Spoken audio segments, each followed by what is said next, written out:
Welcome back to the channel, guys. Welcome back. As you can see from the cinematic intro, today we're going to be reviewing the SIG-SPEAR LT, chambered in 5.56 from SIG-SPEAR itself.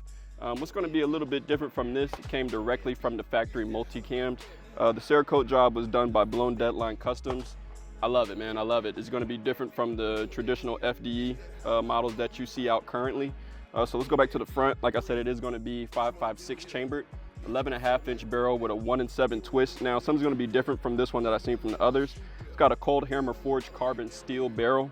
You know, does that help with accuracy? In my opinion, this was a pretty accurate gun. I had no issues out the box with whatever grain ammo size that I did end up using, which was just 55 grain.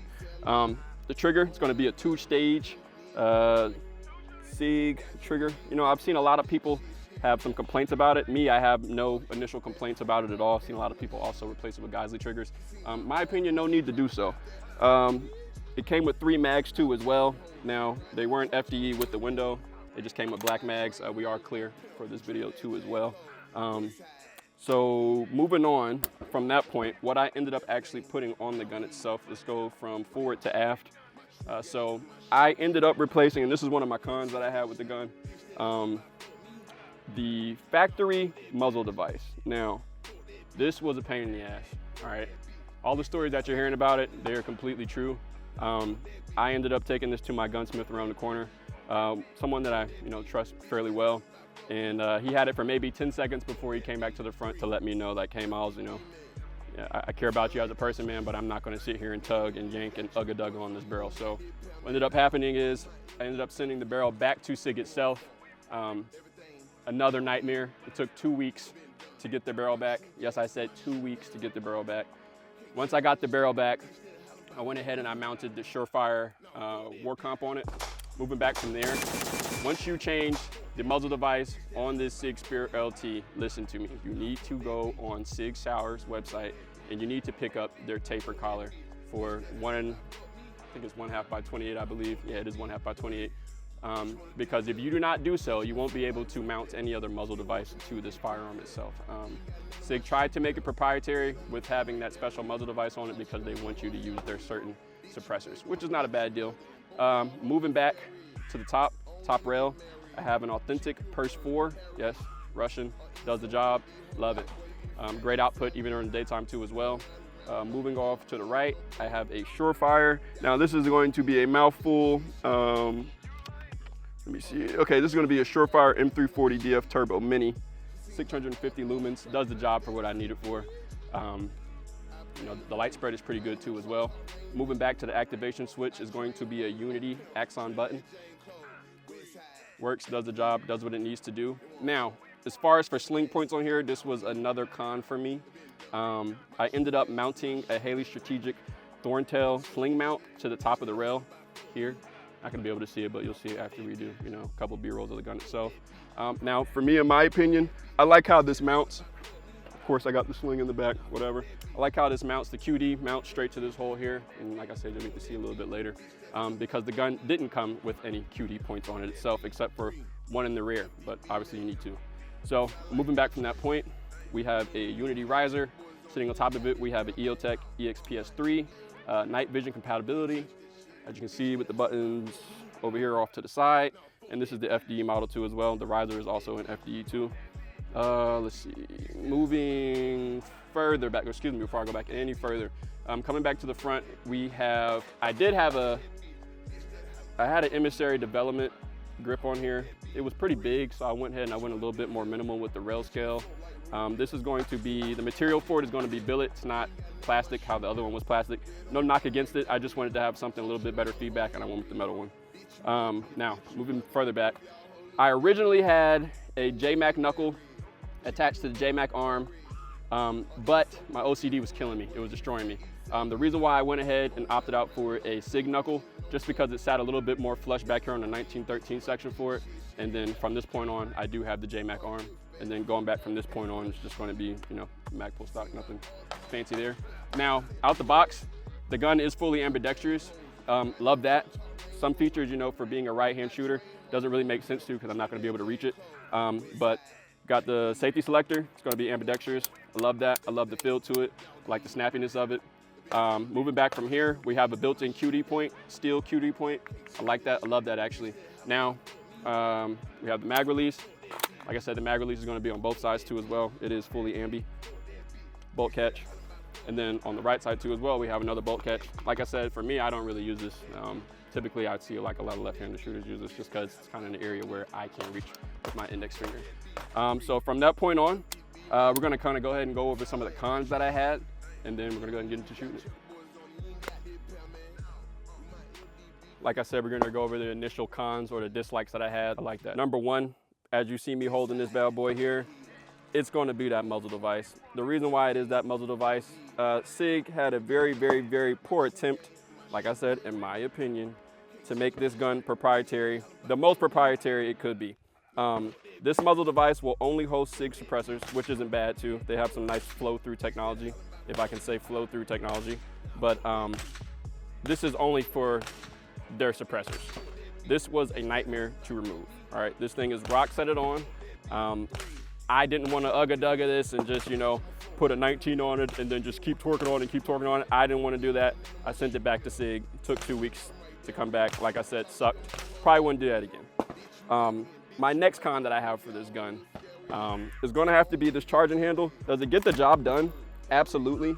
But, I mean, to me, the material could have been a little bit more beefed up. The space on it could have been a little bit bigger too as well. But like I said, it gets the job done. It is ambidextrous on both sides. I would have liked to see like a Radiant SD or perhaps maybe something from a Geisley in here off rip just for the MCX platform. Like I said, we are clear. I'm gonna send that back forward. The third con that I have blatantly is gonna be the cost, okay? So this is the official receipt from the store, all right? Now, this gun store I go to quite often. I know everybody in there. They gave me a nice discount. Even with the discount out the door, I came out to $3,100, all right? So that is going to be a blatant con for me, right? The last little nitpick con that I have is just going to be this ambi bolt catch, if you will. If you're a right-handed shooter, you're pretty much predominantly not gonna use this. Now, is it good for clearing malfunctions? Absolutely. I will go ahead and show you a little segment of that too as well. But for other than that, it's pretty much not too much else you would use this for unless you're a left-handed shooter, I'm sorry. But does it work? Yeah, it does. A little bit more practice behind it, it might be for me. But for the meantime, I'm just gonna use a regular bolt catch. All right guys, so I failed to mention as we were going over it prior, it does come with a Savior equipment bag. Put whatever you want in it. Obviously it's for guns, it comes in FD, pretty hot. Moving on to the pros of this gun itself. The first one, and maybe the first one for you is gonna be obvious, is gonna be the maneuverability of this gun. So we got a couple drills, just go ahead and demonstrate that. And then after that, from that point on, we'll just go on to the next pro and then we'll wrap it up from there on. If you've been here this far, I appreciate it. Like, comment, and sub. That really helps us get, you know, our algorithm out there. It helps us spread our propaganda too as well. All right, so let's go ahead and get into it. Tito's on a timer.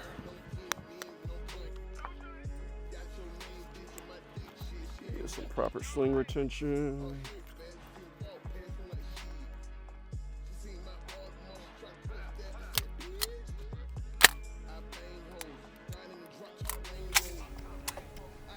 Good.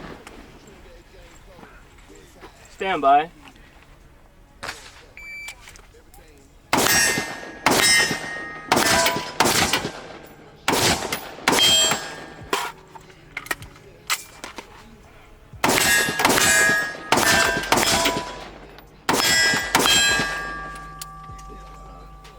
$14.55. $14.55.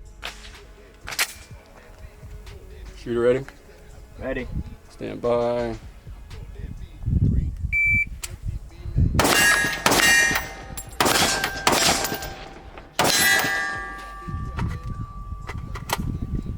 So next we had Tito up. He went to try it out, give it a whirl. What you think about it?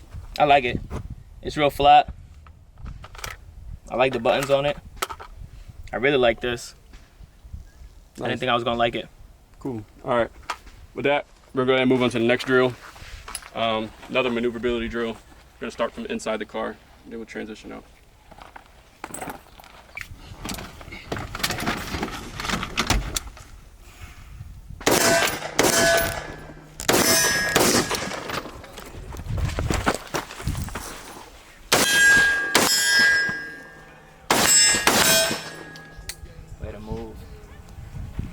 15-20.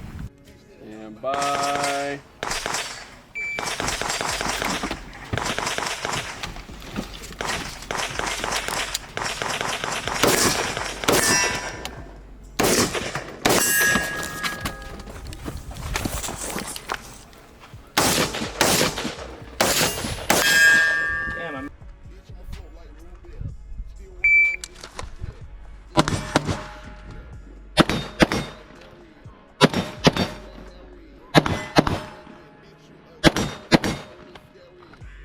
Oh.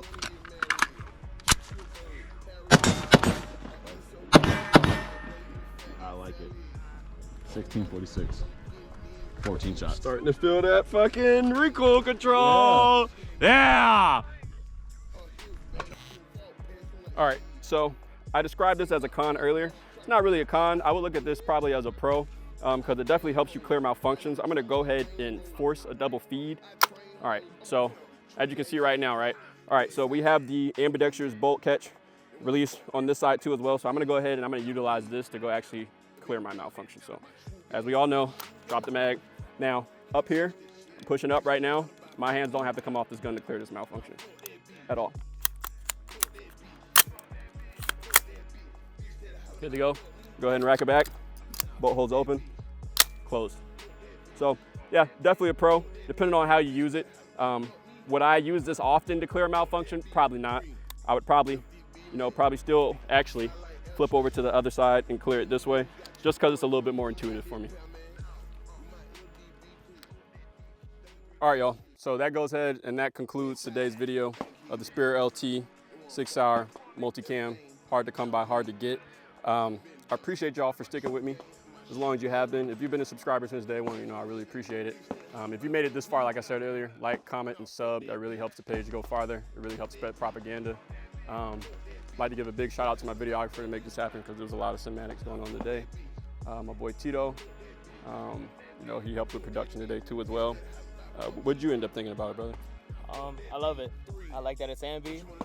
I am a lefty, although I shoot righty, so there's that option. You could always switch. I dig it. Word. All right.